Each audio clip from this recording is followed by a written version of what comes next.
Hello, everyone. Welcome to Cosmic Weather for May 2022. This is going to be a good one, so I hope you enjoy this forecast for the month ahead. And a couple things that I want to mention is that I have new classes that I have not revealed yet that will be coming up in the very near future. So I recommend that you get on my newsletter if you want to stay up to date with all of the stuff that I have going on. If you have anything you want to hop into, if you want to stay tuned for future masterclasses, free events that I'm doing, all of that good stuff, sign up for my newsletter. You will get updated always. And you get a reading every Sunday for the week ahead. So good stuff in there. Now, let me come back to my intention for this style of video, because I was talking to some friends about the April cosmic weather that I did last month, and I realized that my intention here may not have been clear.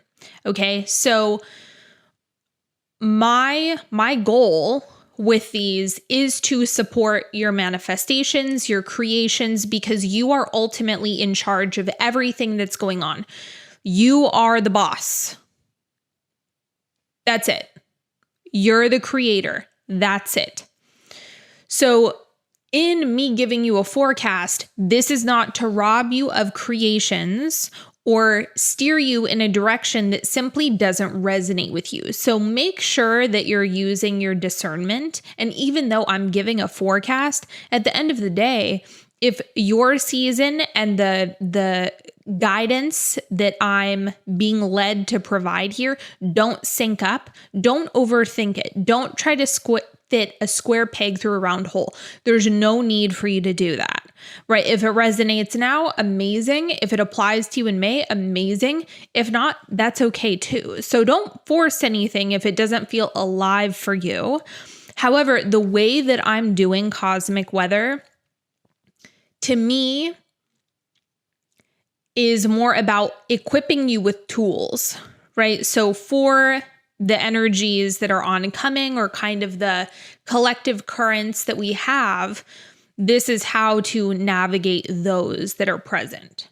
But it's not meant for you to try to force something to fit this forecast. That's never the intention. So if it applies, great. If it's helpful, great. If you like the tools that I'm giving you this month, great. If not, that's cool too. Don't overthink it. Don't force anything. Trust yourself. Now, the expression that has been very alive that I've been getting for this has been active relaxation. So May is going to be a month of deep relaxation. But this is not, if you listen to the March cosmic weather, how I was talking about floating, this could not be more different, because May is going to be active.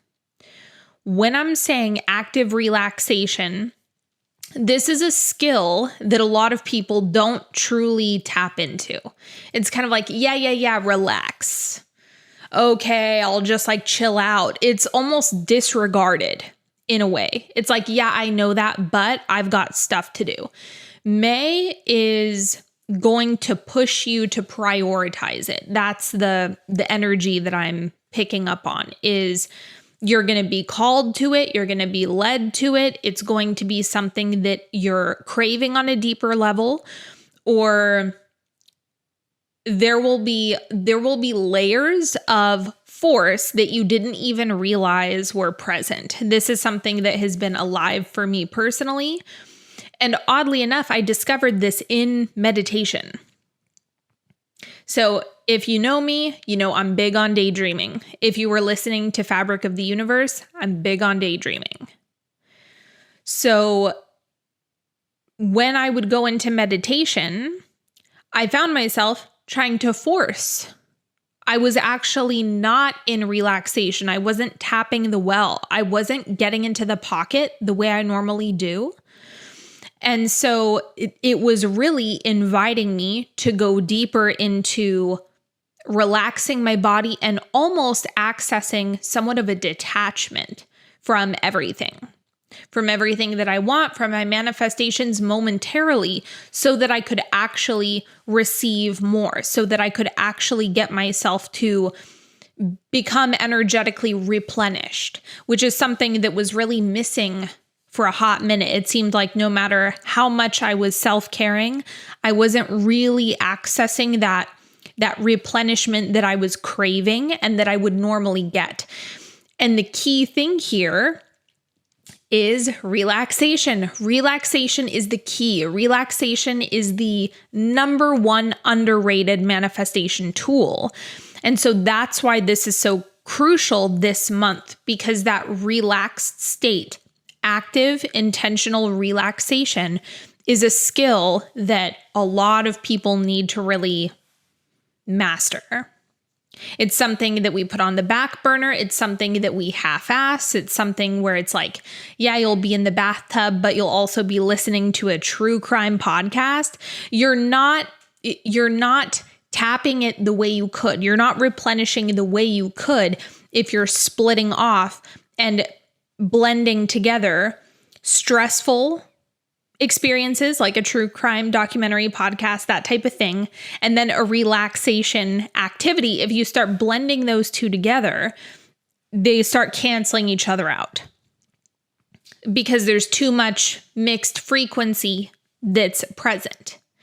And so that's why May is about active relaxation, intentional. Like, I am going to go out of my way to do things, to decompress. This is going to sound like a contradiction, but it's not. I promise you it's not. When you are doing something to relax, the trick to tapping into replenishing relaxation in an active way, the active piece is, I am going to do this thing. I'm going to do this because I know it's good for me, or I know it's relaxing. I know I can get into the zone when I'm there.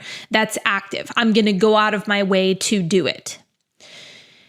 The actual tapping into the energy of relaxation is going to require you to detach from what you're getting out of it. That's the trick. And that's also the most difficult part, because if you go into it with the intention of, I'm going to feel like $1 million when I come out of this, you might inadvertently put pressure on the relaxation activity and stress yourself out. So it's the most ironic thing on the face of the planet that you go into a relaxing activity, yet you start forcing it or having so many expectations of what you want to get out of it that it ends up getting in the way of the relaxation. It's very difficult to get into the pocket. If you're not familiar with my work, I call the pocket that bliss point that you access when you're in a really, really epic meditation. So that, oh my God, I'm just like connected to God right now. I'm just like feeling divine love right now.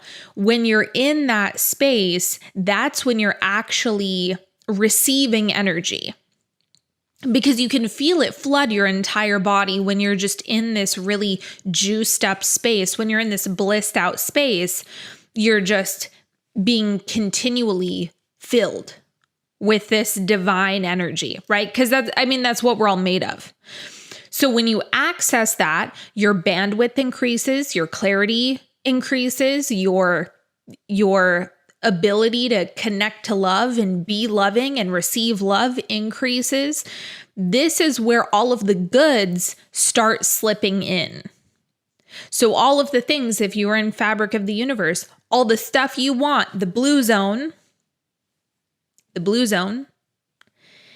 is that relaxed state. And this is why we want to bring more consciousness to this in May, because your goods are over there. Your goods are over there in that space where you're relaxed and able to receive these things. It was the most interesting thing to go into a meditation. In the back of my mind, I was trying to force something. I'm going to get there. I'm going to get to that destination in meditation. And I kept withholding the goods. I kept holding that bliss point. The pocket got farther and farther away from me. And it wasn't until I simply focused on detaching from whatever is going to happen is going to happen. And I'm just going to breathe right now. Or maybe there were some other visualizations that I tapped into, but I kept it really simple. I let go of the expectations of what I wanted to get. I detached from I need to get into the pocket. And then all of a sudden, my meditations really started picking up steam again. And that's a perfect analogy for how May is going to be for many of you. Is if you want something, you're going to have to relax. This includes things that are not material. Because for myself, what I was actually going for was a daydream. What I wanted was my imagination to come alive, my creativity to come alive, all of these things that are not, it's not about money, it's not about cash in the bank, it's not about a new car, none of that stuff. I was focusing on wanting to get these particular energetic things that make me feel good. But the attachment was keeping me from relaxation, and keeping yourself from relaxation keeps you out of receiving. See what I'm saying? So that's what May is helping you to do, is you need to come into relaxation so you might be more conscious of what you need this month. I would also say you're going to feel, procrastination is too strong of a word, but there is this aversion to difficulty, which if you were talking to anyone else, they would probably tell you that that's a bad thing. But the wisdom that I'm reading in that situation, the aversion to difficulty is a call to ease. It's an invitation for you to go poke around and find the easy way, the easier avenue to the things that you want, or the things that you would like to get done or make happen. There's infinite paths in order to make that a reality. And so you actually want to use the wisdom that comes from laziness. I know laziness has such a bad rap, but that's not what's happening here. This is saying you don't necessarily need to climb Mount Everest in order to make this a reality. So what is the easiest thing, the most energetically conservative thing that you can do in this moment to move you forward? And that is going to reveal a lot, because if you're focusing on energetic conservation, I talk about this a lot, energetic conservation ups your bandwidth. So if you can find a way to do something with less energy, still have an effect, but with less energy, there's wisdom in that. The most energetically expensive thing is not always the best. It's not always going to yield the best results. So the deconditioning that's happening in May has to do with the association between effort and output and rewards. That correlation is that bubble is getting burst in May, because that's not how this works. That's not energetically accurate. That is not how manifestation works. That is not how your creations work. And so you are going to have this epic opportunity to lean back even more, receive even more, tap into deep, deep, deep relaxation, where you're going to be more receptive to energetic and material things. It's all energetic, but there's things that we want to experience in the real world, in the material world. And so this is what's opening up all of those paths for you to receive that. But the relaxation is the thing that needs to happen first. So this is not, I want to be clear about what this really is. This is not, I'm going to book a massage every week and still hold myself in stress and try to force myself to get somewhere.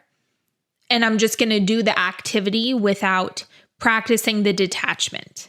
I know that I said like the key phrase for May is Active relaxation, yes. Seek out more things that activate relaxation for you in May. Do it, do it, do it. It will change the game for you. Guaranteed. Guaranteed. Relaxation is medicine. We are so stressed out collectively, many of us. And so the more you can dive into relaxation, the more that you will carve a path for life to be easier than it was before. A lot of the time, the difficulty comes from the mental body making things extra hard. It's not necessary. So May is medicine in that way. But let me get back to essentially the subtext of this month is detachment. So if you think about the overarching theme, what we want to aim at is active relaxation. How can I relax deeper? How can I open up more activities where I can embrace relaxation or take myself there?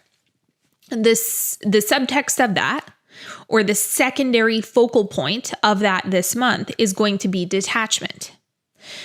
Detachment from what you're trying to get opens up relaxation. So that actually takes you into those deeper layers. In the moment that you're actually doing something to relax, that is the moment that you practice detachment. Get curious with the relaxing activity and see what happens.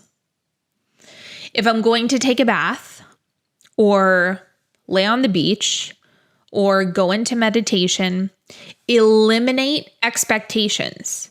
And this is coming from someone who has very strong expectations. Expectations are a gift.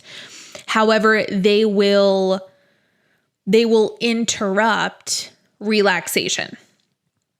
So that's the distinction that I want to make, is expectations in a particular context are a superpower, but when it comes to relaxation, it can create this withholding.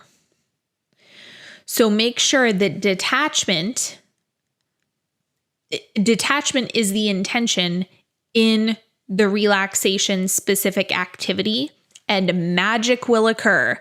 If you can get yourself there, it will change your life. You are going to be recharged and energized faster. Your intuition is going to be more on point. You're going to have a deep sense of knowing about whatever it is that's alive for you in your world right now. There's so much that happens in even a 5-minute window when you're relaxing. When you're in that detached, blissed out space, no expectations, nothing more than delightful curiosity, right? I wonder what happens today when I do this relaxing activity. That curiosity is going to open up a lot for you. The element of I need to get out of mind, I need to get out of my mental body is perfection, right? That is really what we want to do, because the mental body in many regards gets in our way all the time. And so what this is really pointing to is there is treasure just outside of your mental body. Like if you can just take yourself a foot outside of your mental body, you are going to discover things. So much more. This is not just about feeling energized. This is about what lives beyond the mental body that you did not have conscious awareness of, that in relaxation, you can be inspired to. That's what May has in store. So keep in mind, if you're in deep practice with this in the month of May, what does that mean for June? What's going to come to life for June? What opportunities are going to be happening towards the end of the month? Theoretically, it could become instantaneous, but where I'm really looking is the consequences of relaxation in May for June. What does that shift? Okay, we need to talk about the differences. There are going to be differences in this for those of you in the Northern Hemisphere and those of you in the Southern Hemisphere. So if you're in the Northern Hemisphere, we kind of have spring fever. This is one of those times transitioning into spring, and then, right, the heat is increasing, it's getting warmer, it's getting brighter. And in some cases, this can come with some aggression. Okay, I had this a lot when I lived in Portland. All of a sudden the sun would come out and I would get angry, like in an energized way, but I didn't know what to do with it. So this agitation and anxiety that was present was expressing itself as anger, frustration, like all of these really intense, hot emotions, let's say. Now, once again, the medicine of May is actively tapping into that bliss point, that relaxed mode that will temper. If you are dealing with spring fever, if you're dealing with agitation, anything of the sort, it will temper that. So then all of a sudden, the increase in energy that we're collectively experiencing is something that has more of a beneficial flavor. Like it's more of a beneficial tone for you rather than being something that can be mismanaged. So keep that in mind. The seasonal transitions that are happening or have already happened, but now they're really starting to pick up steam, is going to have an impact on your energy. For those of you in the Southern Hemisphere where fall has already begun, right? You're starting to move closer to those cooler months. You're cooling down is what's happening. Well, relaxation and tapping into replenishment is something that you're going to need coming up, right? This is an important time to do this so that you can actually continually nourish yourself if you're not getting it from the sun, right? From the general climate. This is one of those things that I think is really, it's not considered quite enough, in my opinion, for just in the conversations that we generally have. But I'm really seeing a shift, like over the past week or so, I've really seen a shift in what my body is asking for, what is being requested on a cellular level of me to do. And the more that you can tune into that, the more you will be equipped to move with the seasons. And so this is something that I want to call your attention to, because you might feel as though there's some preparation that's happening, right? The replenishment, the relaxation is something that's important to have in the dead of winter. We want to be really good at feeling replenished and being able to access that when we're in a really, really cold time where we might not be able to go bask in the sun, right? But in the Northern Hemisphere, we want to relax to temper maybe the increase in heat, and that can come with more of those hot, prickly emotions. And so we're just working to calibrate ourselves this month and start shifting into what the climate, what the earth is asking of us on a cellular level. And that is going to make you feel worlds better. This is also one of the reasons why I'm not a big fan of just doing the same thing all the time. If you don't allow yourself to kind of open up to more diversity, maybe changing your routine, changing the foods that you're orienting towards, listening to what your cells want. Because the more you listen, the more you can actually tune into what your body is doing and what is going to bring you the most vitality as you're just moving through your day-to-day experience, just doing life. So this is another thing to just keep in the back of your mind is what are my cells asking of me? What is my body asking of me in this moment? And where are you tending to lean? Is it relaxation is helping me temper the heat? Or is relaxation prepping me for winter? Is it prepping me for the death and dying season that I'm approaching? And that will help you kind of feel into which activities make sense and which don't. So the final message, this isn't necessarily going to apply to everyone, but I'm just going to bring it up since it's alive. This is what's coming forward and what wants to be said for someone out there. Oh. No, there are two more pieces. There are two more pieces of this that I want to share. The first one is that in community, whatever that means, family, friends, social life of any kind, you want to practice detachment. So also detach from needing to problem solve, needing to fix for other people, right? If you hold any codependency patterns, this is the time to relax, let people have their own life experience, and know that they will be guided in the way that is most supportive for them. It's not something that needs to come from you. You are not in charge of that. You don't need to be in charge of that. If you're feeling burnt out in relationships, I would look at that.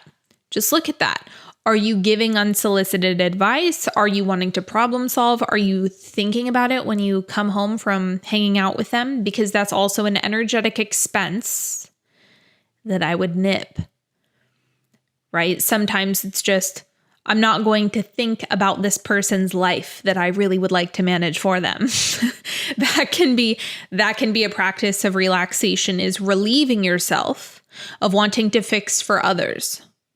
So again, that's more of a specific message for some of you, not all of you. Some of you are already really solid in boundaries. You feel really clear. The difference between where you stop and the other person begins is really obvious. And you probably don't have your hands in their business quite so much. On a more general note for everyone, don't be afraid to set boundaries with your friends, with people in your communities, your families. Don't be afraid of doing that this month if things are feeling too energetically expensive.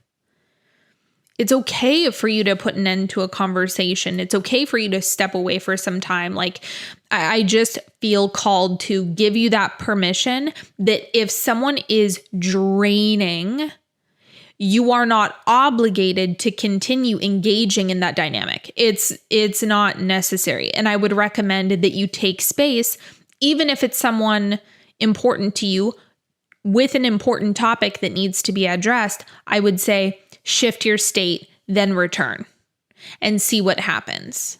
It's not about being avoidant and ducking out of whatever conversation or whatever topic needs to be had. This is about the energy levels. Okay, so sometimes it's just trash, it's just clutter. Someone's talking to you about something that you don't want to hear about. You can put a stop to it, right? But on the other hand, it might just be you want to be more conscious of what state am I in this conversation? Is this serving the relationship or not? If it's serving, fantastic. If it's not, go shift yourself, then come back to the conversation a different time. And I would communicate that to whoever you're having a conversation with and see how that works for you. Sometimes taking that space, and we know this with Taurus season, slowing down a bit, not having to rush anything. Slow down, take a beat, then return.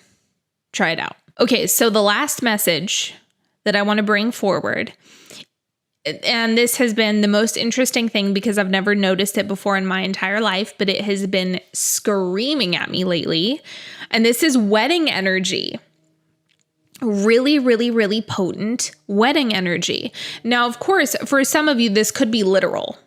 This message might be, oh, it's just a good omen that there's a deepening of commitment. Sure, that could totally be the case. But I think for many of you, this is just a heavy pointing to the relationships that you're creating in your life. Romance is definitely very alive and present. So I'm just going to throw that out there.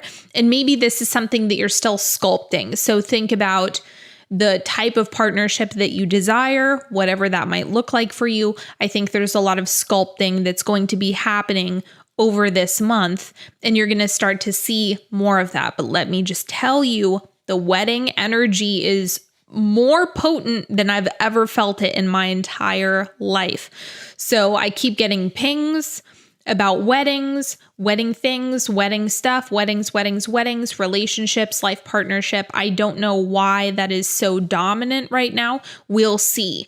I don't have a full message about that right this moment, but I'm putting it in this forecast because it might make sense later. So I'm just doing this. I'm just doing my psychic thing. I'm putting the information out there in the ether. I'm recording it. I'm documenting it. I don't know what it's going to mean, but if you're taking notes, maybe just write down wedding vibes. Like, what is that? What is that? How is that manifesting?